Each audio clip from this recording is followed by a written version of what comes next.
오늘 우리 믿음의 성도님들과 나누기를 원하는 말씀은 안전벨트를 능가하는 사랑입니다. 제목이 좀 특이한데요. 제가 왜 이 제목을 택하였는지를 우리가 말씀을 나눈다 보면은 여러분들이 이해하게 되실 것입니다. 예수님은 어떤 분이신가? 제가 신앙을 이제 10대 때부터 신앙을 시작하게 됐는데요. 그래서 제가 10대 때 신앙을 시작하면서 20대를 지나면서 교회에서나 수련회를 통해서 여러 소그룹 모임을 다녔습니다. 그때 빠지지 않고 나오는 질문이 어떤 질문이었냐면 예수님은 여러분에게 어떤 분이십니까? 라는 질문이에요. 그런데 이 질문을 받으면 사람들이 다 각자 한마디씩 대답을 합니다. 나에게 있어 예수님은 참 좋으신 하나님이시다. 그리고 또 사랑이 많으신 하나님이시고 전지전능하신 하나님이시다. 능력이 많으신 하나님이시다. 나의 하나님은 어머니와 같은 하나님이시다. 이런 여러 가지 각자 나름대로 자기가 생각하는 예수님에 대해서 이야기를 나눴던 경험이 있습니다. 근데 제가 20대와 30대를 이제 넘어가면서 제가 어떤 소그룹을 해도 이 질문을 하는 경우는 거의 보지를 못했어요. 그래서 이제 그 질문을 거의 하지 못하는데 지금 이 시간에 이곳에 있는 우리 모두에게 하나의 질문을 드립니다. 예수님은 오늘 나에게 어떤 분이십니까? 나의 평생에 예수님은 나에게 어떤 분이셨고 또 지금 이 순간 예수님은 나에게 어떤 분이신지 한번 생각해 볼 수 있는 그런 시간이 되었으면 좋겠습니다. 제가 얼마 전에 인간관계에 관련된 이제 강의를 들은 적이 있습니다. 그 강의 내용을 듣다가 어떤 내용이 있었냐면은 이런 내용이 있었어요. 인간관계를 할 때는 무엇을 매라고 이야기하냐면 안전벨트를 매라고 이야기를 합니다. 왜 이 말을 하냐면 이 말이 무슨 말이냐면은 우리가 운전을 할 때 안전벨트를 매지 않습니까? 안전벨트를 매지 않고 운전을 하는 경우는 아마 거의 없을 것입니다. 내가 아무리 좋은 차를 사고 아무리 튼튼한 차를 산다고 할지라도 나는 반드시 안전벨트를 맵니다. 그죠? 그리고 내가 운전 실력이 아무리 뛰어난다 할지라도 내가 무사고 경력 30년, 40년, 50년이 된다 할지라도 어떻게 합니까? 안전벨트를 매요. 안전벨트를 매지 않고 운전을 하시는 분은 아마 아무도 안 계실 것입니다. 그죠? 안전벨트를 꼭 매야 됩니다. 그죠? 근데 이 안전벨트가 이를 맬 때 우리가 어떠냐면은 속도가 운전 이게 속도가 많이 나면 어떻게 합니까? 내 안전벨트가 정확하게 매어지고 있는지 한번 체크를 합니다. 그리고 이 안전벨트가 잘 매어 있는지를 확인하고 난 다음에 더 세게 조임해서 이제 안전벨트를 매는 경험을 우리가 아마 하게 될 텐데요. 이처럼 이 안전벨트는 우리에게 안정감을 줄 뿐만 아니라 우리를 보호하는 역할을 하기 때문에 이 안전벨트가 의무화되어 있고 이것이 벌금을 내지 않다 할지라도 우리는 많은 사람들이 자동적으로 운전을 하기 위해서 앉으면 자동으로 안전벨트를 맵니다. 그런데 이 안전벨트의 개념을 어디에 접목을 시켰냐면요. 인간관계에 접목을 시켰습니다. 그래서 인간관계에도 뭐가 필요하냐면은 안전벨트를 매야 된다라는 그 이론을 들어왔어요. 그 이론이 뭐냐면 우리가 사람들과 이제 관계가 친숙해지면은 친숙해진다는 말은 무슨 말입니까? 속도가 빨라진다는 거예요. 운전하는 개념으로 따지면 속도가 빨라지면 사람들의 관계가 아주 친밀도가 높아지면은 우리 인간관계에서는 어떻게 되냐면은 안전벨트를 매는 것이 아니라 풀어버립니다. 긴장감을 놓는다는 이야기예요. 우리가 차를 운전할 때는 속도가 높아지면은 안전벨트를 더 강하게 매는데 사람과 사람 사이의 긴밀도가 높아지고 인간관계가 깊어지면은 이 안전벨트를 풀면서 이제 어떻게 되냐면은 아주 느슨해진다는 것입니다. 이 말은 결과적으로 무슨 말이냐면 결과적으로 무한한 믿음과 무한한 신뢰관계를 가지면서 인간관계를 형성해 간다는 것입니다. 물론 우리가 사람과 사람 사이에 무한한 믿음과 신뢰를 가지게 되면은 우리의 삶의 활력과 엔돌핀이 나오는 것은 사실입니다. 그죠? 그래서 우리가 굉장히 해피한 삶을 살 수가 있어요. 그런데 문제가 뭐냐면은 이렇게 인간관계를 아주 친밀도 있게 가다가 사고가 발생하면은 아주 큰 대형 사고가 납니다. 그냥 간단하게 접촉사고가 날 수 있는 사고도 대형 사고가 날 경우가 있어요. 왜? 안전벨트를 풀었기 때문입니다. 그래서 우리가 안전벨트를 매면은 괜찮은데 풀었기 때문에 이런 관계가 되니까 사람과 사람 사이에도 안전벨트를 매라라는 이런 인간관계의 조언을 하고 있는 것을 볼 수가 있습니다.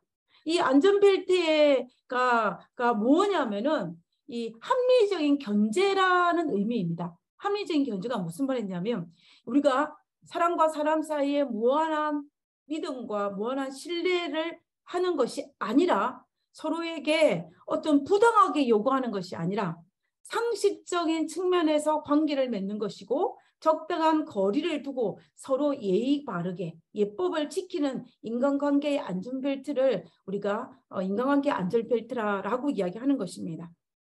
그래야만이 우리가 가까우면 가까울수록 더 많이 받는 상처와 이 배신의 상처를 줄일 수 있는 방법이라고 조언을 합니다. 제가 이 강의를 들으면서 참 맞다라는 생각을 했어요.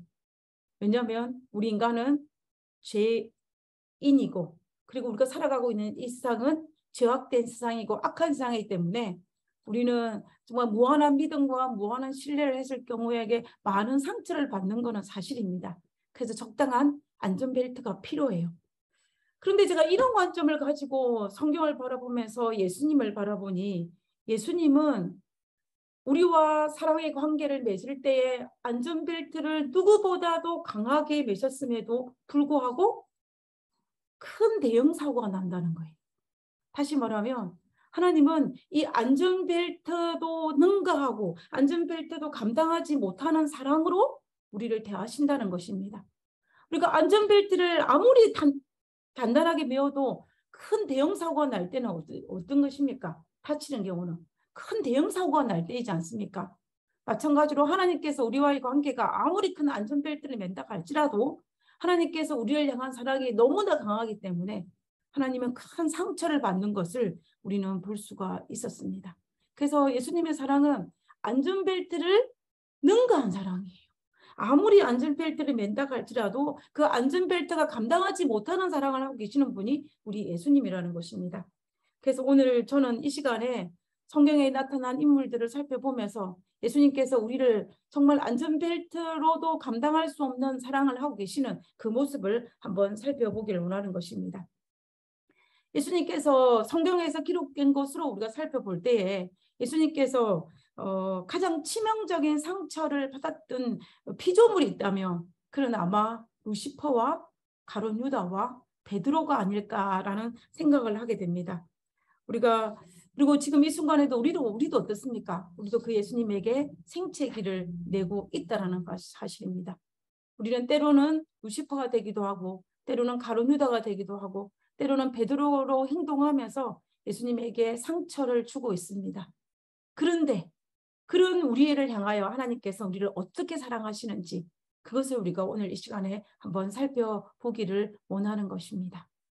자, 첫 번째 살펴볼 인물은 루시퍼입니다. 우리가 루스베리아라고 사탄이라고도 하는 인물인데요. 지난 교과책에서 루시퍼라고 나와 있습니다. 그래서 앞으로 공식적으로는 제가 루시퍼로 기록하도록 하겠습니다.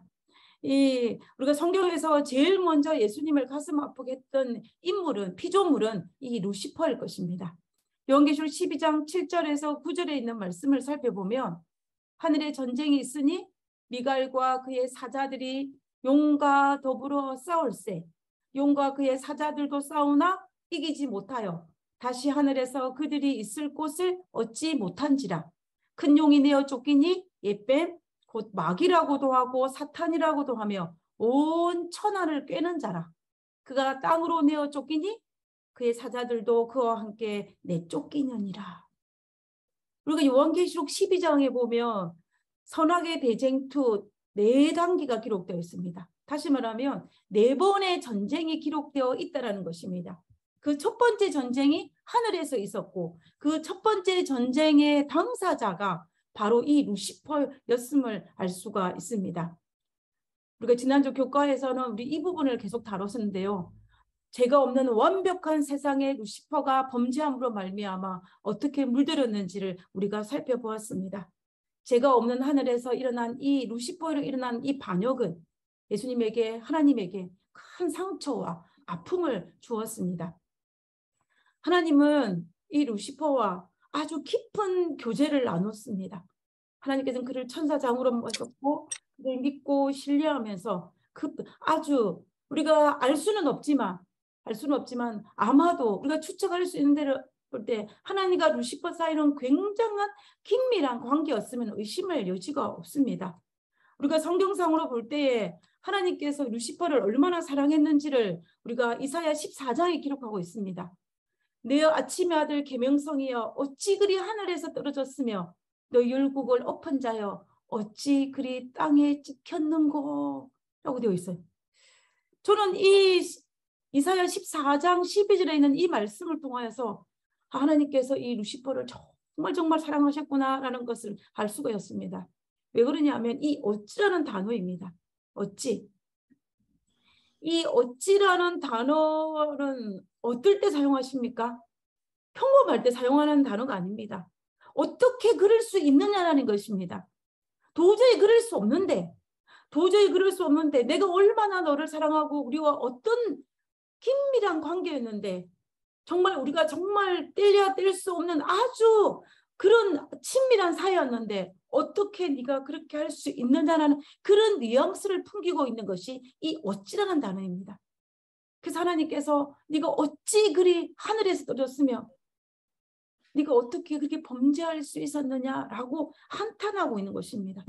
그래서 우리는 이 짧은 문장 속에 하나님께서 루시퍼를 어떻게 사랑하셨는지를 우리가 충분히 알 수가 있다는 것입니다.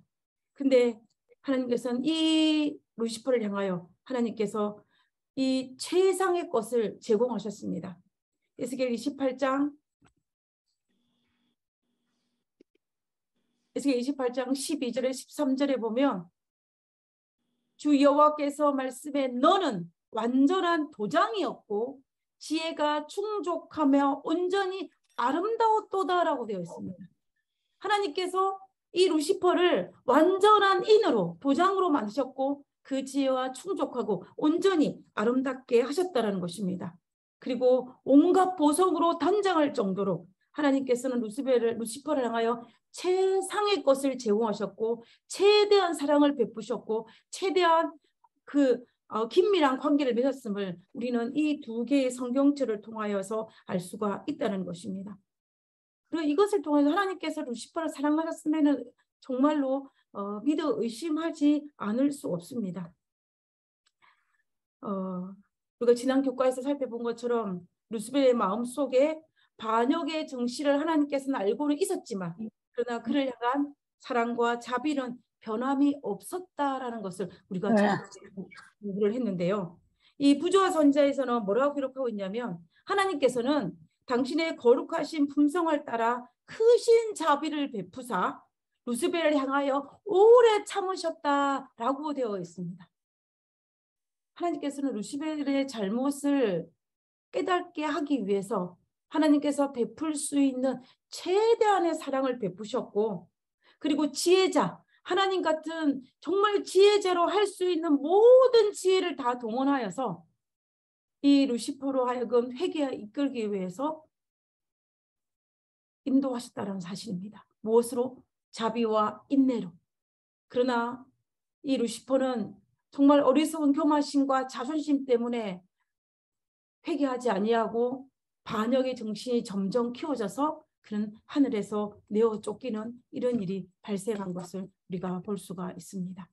그래서 하늘에서 루스벨은 산불 천사와 함께 하늘에 쫓겨날 수밖에 없었다라는 것입니다. 이때의 하나님의 마음이 어땠을까요? 우리가 상상을 하기가 힘들 것입니다. 얼마나 가슴이 아프고 애통하셨는지 어쩌면 예수님은 문을 닫고 가슴을 치며 식음을 전폐하며 애통하셨을지도 모르겠습니다. 그만큼 예수님은 하나님은 너무 가슴 아프실 것입니다. 그런데 우리가 여기에서요 한번 생각해 볼 것은 하나님과 루시퍼 사이의 관계에서 하나님께서 안전벨트를 매지 않았을까요? 아니요. 하나님은 안전벨트를 분명히 매셨습니다. 하나님께서는 루시퍼를 창조하실 때 그에게 무엇을 주셨냐면 자유의지를 주셨어요. 그 말은 무슨 말이냐면 이 자유의지를 주었다는 것은 이 루시퍼가 잘못될 가능성이 있다는 것을 전제하에 루시퍼를 창조하셨고 그 전제하에 루시퍼와 관계를 맺었다는 것입니다. 큰 위험 요소를 가지고 이 루시퍼와 교제를 했다는 것을 우리가 알 수 있는 것입니다. 그리고 예수님은 그 모든 과정 속에서 이 루시퍼의 마음속에 일어난 모든 것들을 아셨어요. 안전벨트를 단단히 매셨습니다. 그럼에도 불구하고 하나님의 그 큰 사랑이 너무나 컸기 때문에 예수님께서 받은 상처는 아마 이루 말할 수가 없었다라는 것입니다. 그 다음에 두 번째는 이 가룟 유다입니다. 가룟 유다. 예수님께 또 다른 정말 아픈 손가락이 있다면 그는 아마 예수님의 12지사 중에 한 명이었던 가룟 유다일 것입니다. 6월절 성만찬은 예수님께서 십자가에 달려 돌아가시 불과 몇 시간 전에 일어났습니다. 예수님께서 금요일 날 오전에 십자가에 달려 돌아가시고 오후에 운명하셨습니다. 그리고 이 성만찬 예식은 언제 있었냐면은 목요일 저녁입니다. 그래서 예수님께서 십자가에 달려도시기 불과 24시간도 안 되는 그 짧은 시간 전에 있었던 사건이 바로 예수님께서 제자들과 함께 했던 6월절 성만찬이었다라는 것입니다. 그때에 예수님께서는 십자가에 달리실 것이 얼마 남지 않았다는 것을 예수님은 알고 있었어요. 그래서 예수님의 마음은 무척이나 무겁고 또 침울했습니다. 그래서 예수님의 그 분위기에 압도되어서 제자들도 정말 어찌할 바를 몰랐습니다. 이때의 상황이 어떠했는지를 가장 잘 묘사하고 있는 것이 요한복음 13장이고 또 시대의 소망입니다. 시대의 소망에 보면은 그리스도께서는 세상을 떠나사 아버지께로 갈 시간이 온 것을 아셨다. 그분은 세상에 있는 당신의 사랑하는 자들을 사랑하시되 끝까지 사랑하셨다. 이제 그분은 십자가의 그늘 아래 계셨는데 고통이 그분의 마음을 괴롭히고 있었다.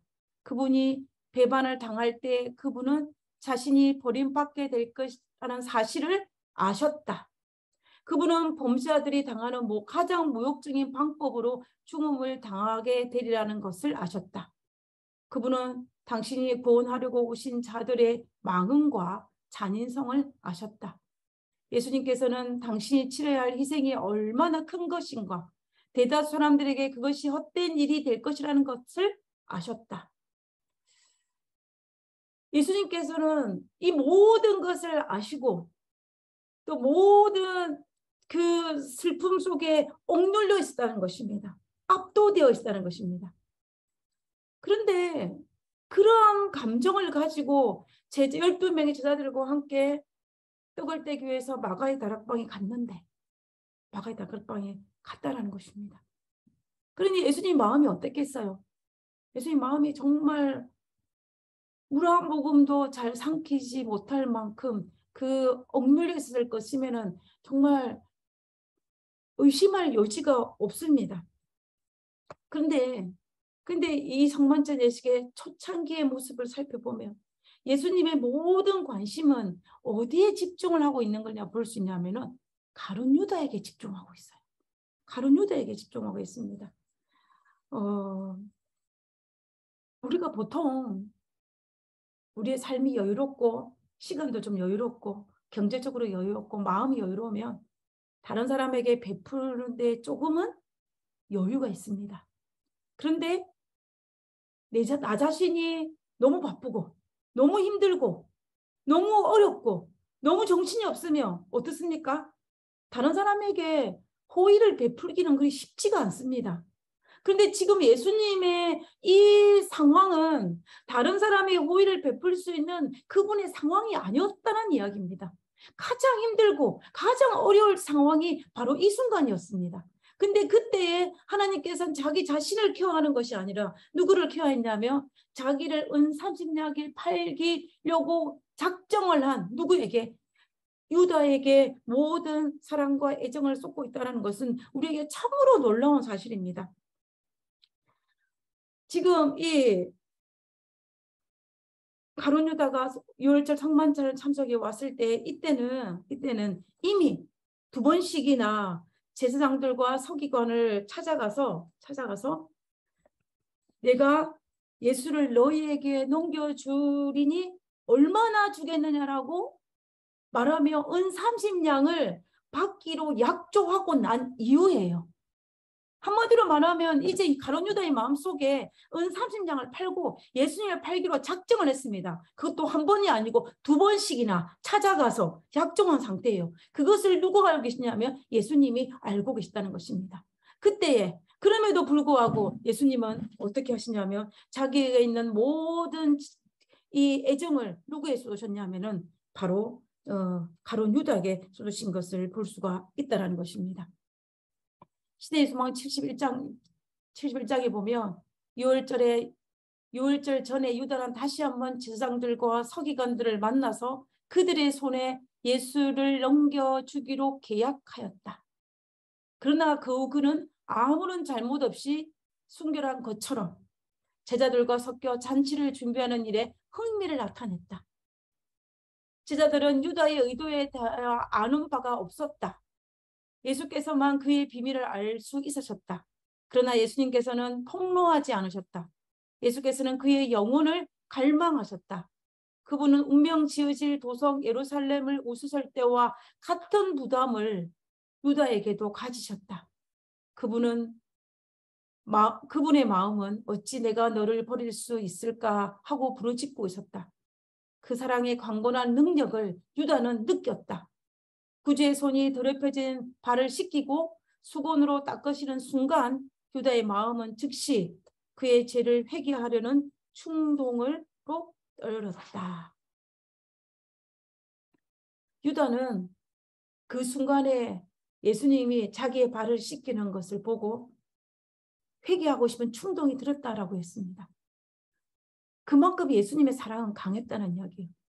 우리가 알다시피 이 예수님께서 발을 씻기는 이 장면은 오늘날 우리가 발 마사지 하는 거랑 차원이 다른 문제입니다. 오늘날 발 마사지는 봉사하는 차원이고 또 서로 섬기는 차원이기 때문에 아무런 문제가 되지 않아요. 그러나 예수님 당시에 이 발을 씻기는 것은 봉사가 아니라 노예에 관한 일입니다. 그 집안에서 가장 낮은 자가 하는 일이 바로 발을 씻기는 일입니다. 그래서 이 마가의 다락방에 예수님과 12제자들이 왔을 때에 정말 누가 높고자 하느냐는 마음이 가득한 제자들이었기 때문에 섣불리 어느 누구도 대야에 물을 떠와서 발을 씻기는 사람이 없었습니다. 그때에 정말 예수님께서 대야에 물을 떠서 예수님의 제자들의 발을 씻기신 것입니다. 예수님께서 가룟 유다의 발을 씻기시면서 유다의 마음을 돌리기를 원하셨습니다. 정말 유다의 더럽혀진 발을 씻기시면서 유다의 마음이 바뀌기를 너무나 갈망했습니다. 그 사랑의 마음을 가지고 정말 사랑의 호소로 유다의 발을 씻기신 것입니다.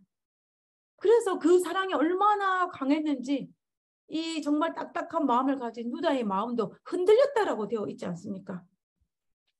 그러니까 요한복음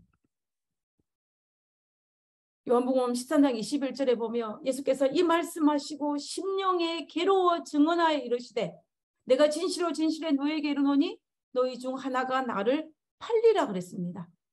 여기 심령에 괴로워라고 하였는데 이 심령에 괴로웠다는 것은 누구 때문에 괴롭습니까? 자기 자신 때문에 괴로운 게 아니에요. 지금 여기서 우리 본문을 가만히 읽어보면 예수님께서 심령에 괴로운 직접적인 이유는 유다에게 있습니다. 유다에게 모든 관심이 집중되었고 그가 괴로운 원인이 바로 유다였다는 것을 우리가 알 수가 있다는 것입니다. 우리가 같은 내용을 다루고 있는 마태복음 26장 24절에 보면 예수님께서 유다의 마음을 돌리기 위해서 발만 씻기신 게 아니에요. 24절에 인자가 파는 그 사람에게는 화가 있으리라. 그 사람은 차라리 태어나지 아니하였더라면 제게 좋을 뻔하였느니라 라고 경고했습니다.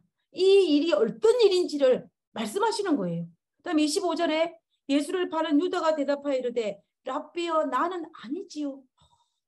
유다가 이렇게 말합니다. 랍비여 나는 아니지요. 근데 예수님께서 말씀하시기를 내가 말하였도다.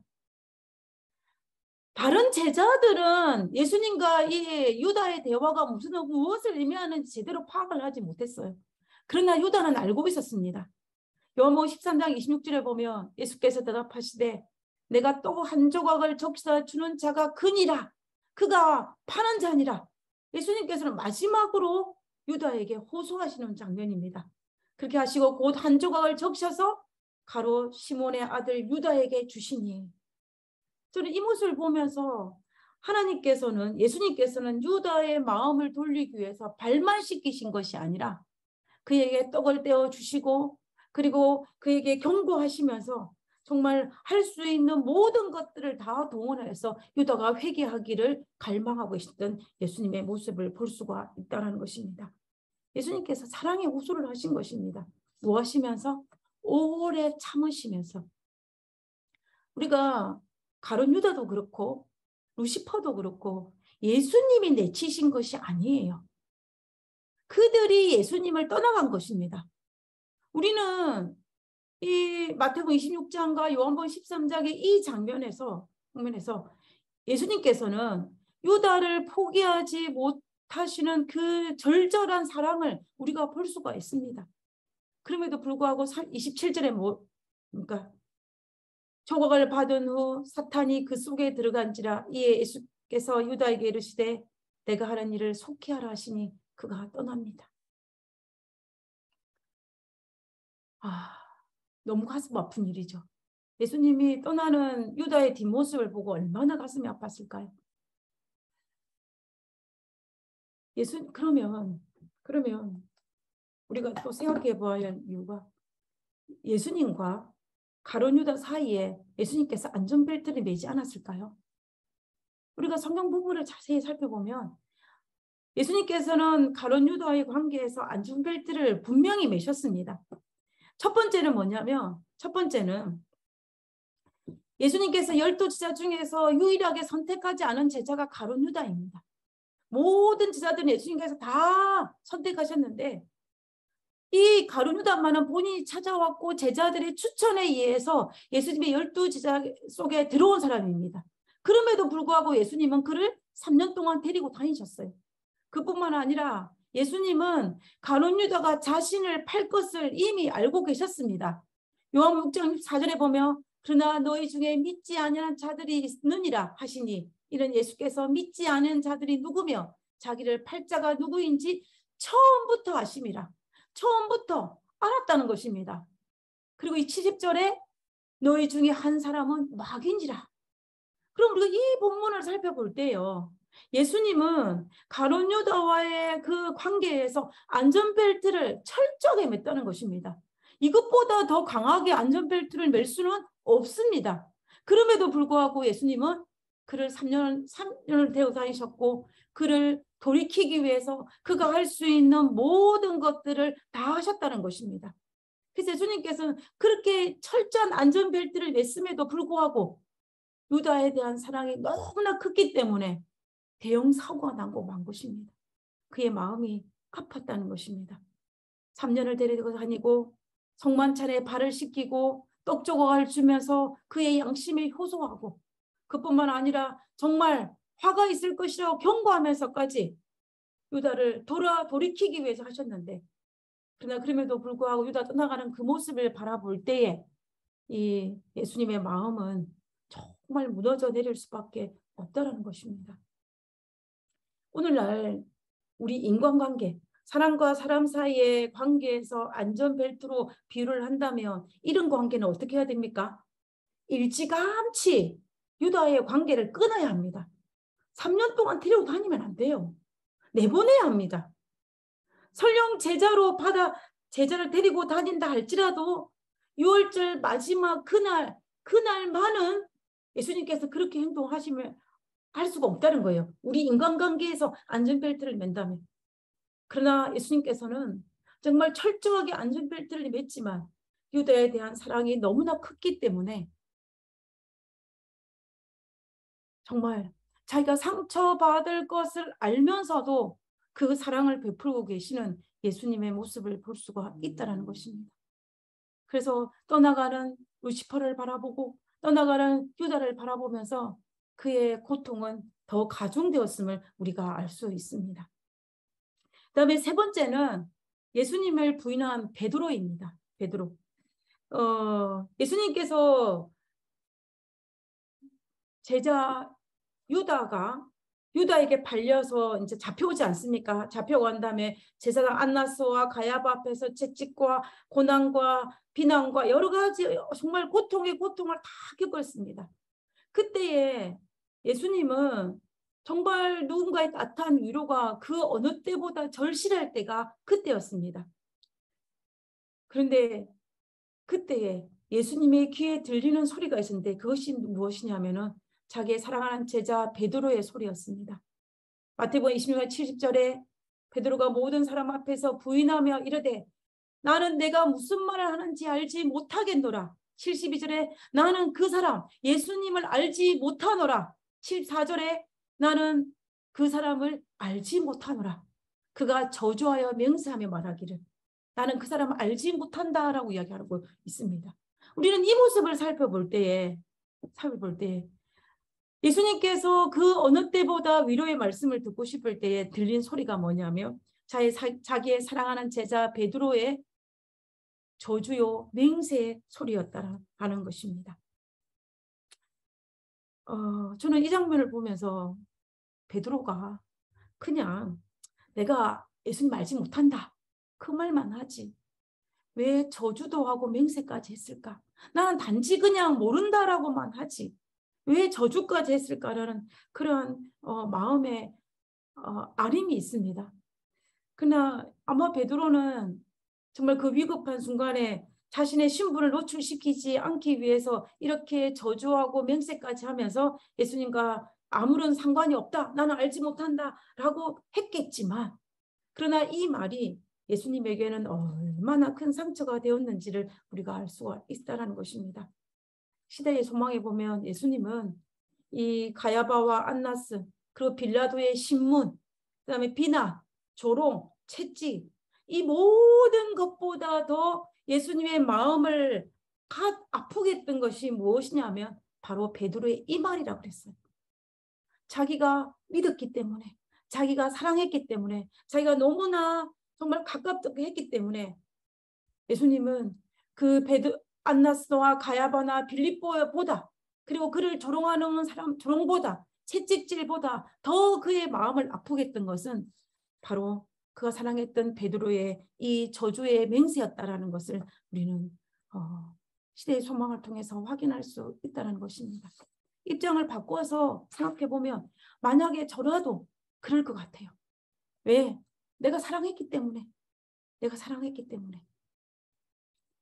자, 그러면은 하나님께서 그러면은 베드로와 하나님 사이의 관계에서 하나님께서는 안전벨트를 매지 않았을까요?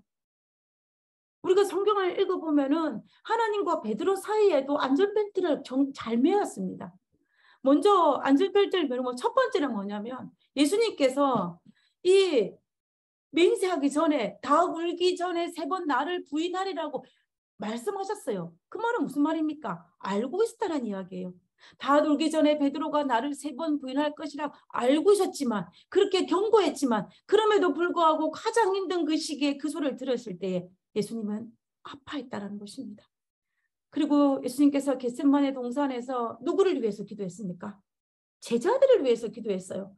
자기의 십자가를 위해서 기도한 것이 아니라 제자들과 남겨질 제자들을 위해서 기도했다라고 요한복음에 기록되어 있습니다. 그러면은 그들을 위한 기도를 하면서 예수님은 안전벨트를 매고 또 맸을 것입니다. 체크하고 또 체크했을 것입니다. 그러나 아무리 튼튼한 안전벨트를 맸다 할지라도 예수님의 사랑이 너무 컸기 때문에 속도가 너무나 빨랐기 때문에 그 상처는 심했다는 것입니다. 베드로를 향하여서 안전벨트를 능가한 사랑을 하고 계신 분이 바로 누구였냐면 예수님이었다라는 것입니다. 우리가 시대의 소용 보면은 이 베드로가 그렇게 할 때에 그때 닭이 울었습니다. 닭이 울었을 그때에 구주께서 얼굴을 찌푸린 재판장들로부터 얼굴을 돌려서 누구를 바라보시냐면 그분의 가련한 제자 베드로를 유심히 바라보셨습니다. 그 부드러운 얼굴에는 그런 깊은 동정과 슬픔을 볼 수 있었을 뿐 분노의 그림자는 추워도 볼 수 없었다라고 기록되어 있습니다. 예수님과 누구의 눈이? 베드로의 눈이 마주친 거예요. 근데 그 눈에는 분노의 눈이 아니고 책망의 눈이 아니라 동정과 슬픔의 눈으로 예수님을 바라보고 계셨다는 것입니다. 그래서 예수님은 나에게 그런 상처를 주었다 할지라도 포기할 수 없는 사랑, 그 사랑이 드러난 곳이 동정과 슬픔의 눈입니다. 안전벨트를 능가한 사랑인 것을 우리가 볼 수 있다는 것입니다. 예수님의 사랑은 정말 이 그림 한번 보십시오. 이 그림에 보면은 닭이 있고 예수님이 베드로를 보고 있는 이 모습입니다. 너무 멀리 있어서 우리가 예수님 표정을 알 수 없지만, 그러나 우리가 볼 때 이 예수님의 표정에는 정말 우리를 향한 책망과 분노라기보다는 우리의 사랑과 우리의 긍휼과 동정과 슬픔의 눈이라는 것은 우리는 의심하지 않을 수 없습니다. 의심할 수가 없습니다. 왜냐하면 우리는 예수님의 품성을 알고 있기 때문입니다. 우리가 예수님을 반역한 루스벨이라 할지라도, 은 30냥에 팔았던 가룟 유다라 할지라도, 그리고 자기를 저주한 제자 베드로라 할지라도 하나님의 사랑은 너무나 컸기 때문에 그 안절벨트를 맸다 할지라도 그를 향한 사랑이 감당치 못했다는 것은 우리가 알 수 있다는 것입니다. 예수님의 사랑에는 문제가 없었습니다. 문제는 어디에 있었냐면은 예수님의 사랑 앞에서 회개치 않은 루스벨과 가룟 유다가 문제였고, 베드로는 그 사랑 앞에서 양심의 가책을 받아서 회개하여 예수님께 돌아갔습니다. 문제는 뭐냐면 예수님께 문제가 있는 것이 아니라 그 사랑을 받고 어떻게 행동하느냐가 달려 있다는 것입니다. 그 말은 다른 말로 하면 우리도 오늘 동일하게 예수님의 그 크신 사랑을 받고 있다는 사실입니다. 과거에도 받았고 오늘도 받고 있고 앞으로도 받을 것입니다. 그래서 우리는 우리 하나님을 신실하신 하나님이라고 이야기합니다. 복 주시고 지키시고 은혜와 평강을 베푸시는 하나님이라고 이야기합니다. 그러므로 우리가 살다가 슬픈 일이지만 어쩌면 우리도 그럴 때가 있을지도 모릅니다.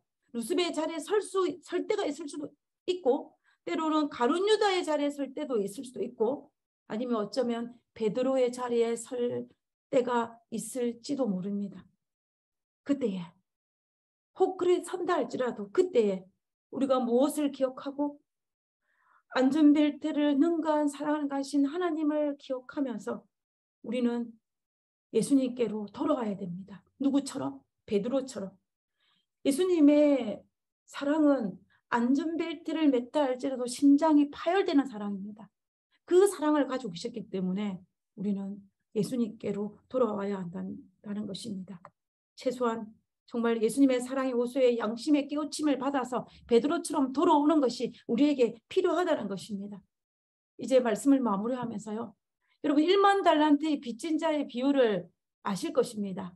마태복음 18장에 나와 있는 1만 달란트의 빚진 자의 이야기가 우리는 너무나 잘 알고 있는데요. 여러분은 하나님께 1만 달란트 빚진 자입니까? 이 말, 빚졌다는 이 말씀에 동의를 하십니까? 아니요, 나는 그렇게 많이 빚을 지지 않았습니다 라고 말씀하시겠습니까? 저는 예수님께 조금 빚졌습니다 라고 말씀하시겠습니까? 성경은 우리에게 뭐라고 말하냐면 너희는 하나님께 1만 달란트 빚진 자라고 이야기합니다. 그럼 1만 달란트가 얼마나 되는지를 한번 계산을 해보고 싶었습니다. 그래서 제가 돈으로 계산을 하려고 하니까 너무 어려워서 계산을 하다가 포기를 해버렸습니다. 그래서 제가 어떻게 썼냐면 하루 품삯으로 계산을 했습니다. 품삯으로 계산했는데 이 1만 달란트가 도대체 얼마나 되는지를 이 하루 품삯으로 계산을 해보니까 한 데나리온이 남자 장정 하루 품삯이라고 합니다. 품삯입니다. 그럼 한 달란트는 6천 데나리온입니다. 그러면 6,001 한 달란트는 무슨 말이냐면 6,001 동안의 품삯이라는 이야기입니다. 근데 6,001을 이 횟수로 계산을 해보면 대략적으로 16년이 나옵니다. 그러면 한 달란트는 16년의 품삯을, 이게 그 품삯 받은 것을 쓰지 않고, 사용한 한 푼도 쓰지 않고 모아야만 되는 액수가 바로 한 달란트라는 것입니다. 그러면 1만 달란트는 얼마일까요? 1만 달란트를 계산해 보니까 제가 동그라미가 너무 많아서 계산하기도 힘듭니다. 16만 년입니다. 16만 년 동안 한 푼도 쓰지 않고 모아야만 모을 수 있는 그 돈이 바로 얼마냐 하면은 1만 달란트라는 것입니다. 자, 구약이 몇 년입니까? 구약이 몇 년이에요? 4,000년이죠. 신약은 몇 천년 하면 2,000년입니다. 합치면 6,000년이에요. 이 지구 역사가 6,000년입니다. 이 6,000년 동안 한 푼도 쓰지 않고 모아도 이 1만 달란트의 빚을 갚지 못한다는 이야기예요. 제가 대충 계산해 보니까는 이 6,000년의 인류 역사의 30배 되는 그 횟수 동안 모아야만이 1만 달란트의 돈이 나옵니다. 그러니까 한마디로 말하면 1만 달란트라는 이 돈은 우리가 갚을래야 갚을 수 있는 방법이 전혀 없다는 소리예요. 불가능하다는 소리입니다. 우리는 하나님께 1만 달란트 빚진 자입니다. 다시 말하면 하나님께 1만 달란트, 우리가 이 16만 년이란 그 긴 기간 동안 해도 다 갚을 수 없을 만큼 그 엄청난 사랑의 빚을 진 사람이 누구냐면 바로 우리라는 것입니다. 우리가 그 사랑을 받고 있다라는 거예요. 그래서 저는 정말 오늘 누가 예수님이 오늘 당신에게 어떤 분이십니까? 라고 물은다면 저는 이렇게 대답하고 싶어요. 우리 하나님은 안전벨트를 능가한 사랑을 가지신 분이라고 제가 말하고 싶습니다. 여러분에게 예수님은 어떤 분이십니까? 오늘 안식일이 시작되는 이 첫 시간에 오늘 나에게 하나님은 어떤 하나님인지, 어떤 사랑의 하나님인지 깊이 생각할 수 있는 그런 한 시간이 되었으면 좋겠습니다. 그리고 그것을 생각하면서 우리가 안식일을 맞이하고 안식일을 보냈으면 좋겠습니다. 그럼 이제 찬미 부르고 기도하고 오늘 말씀을 마치도록 하겠습니다.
아버지, 우리에게 그 큰 사랑을 허락하심을 감사합니다.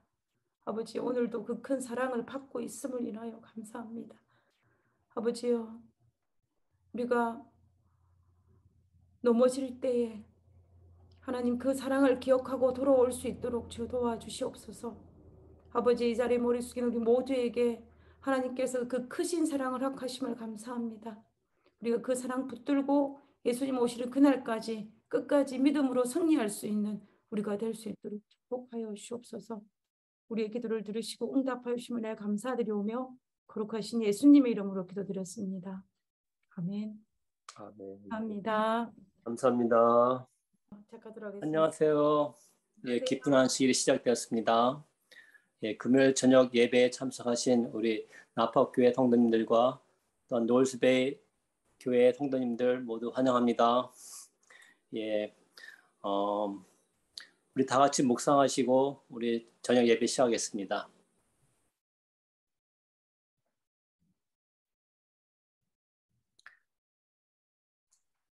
우리 찬미 745장 다 같이 부르겠습니다.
다 함께 기도하시겠습니다. 사랑과 은혜가 많으신 하늘에 계신 아버지시여, 지난 한 주일 동안도 사고와 질병이 많은 세상에서 저희들을 보호하여 주시고 인도하여 주신 하나님의 은혜를 인하여 감사드립니다.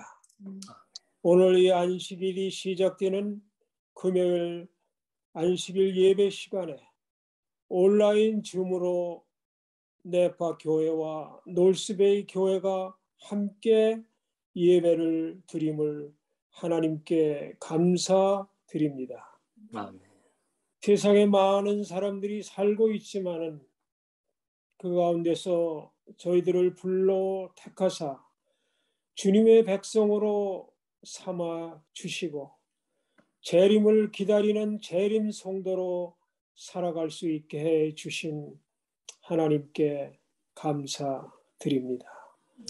세계 각처에서 일어나는 재난들을 보면서 우리 주님이 이 땅에 오실 날이 점점 가까이 오고 있음을 느끼는 이 때에 살고 있습니다. 이러한 때에 더욱 주 예수 오심을 준비하는 삶을 살아가는 저희들이 되게 하여 주시옵소서. 주님, 부족한 저희들을 모아 그리스도의 몸된 교회를 섬기게 해 주셔서 감사합니다. 오늘 우리 중에 몸이 아프신 분이나 가정의 여러 가지 문제로 걱정하시는 분들 계시면 하나님께서 주시는 안식의 축복을 통하여 마음의 평강을 얻는 안식일 되게 하여 주시옵소서.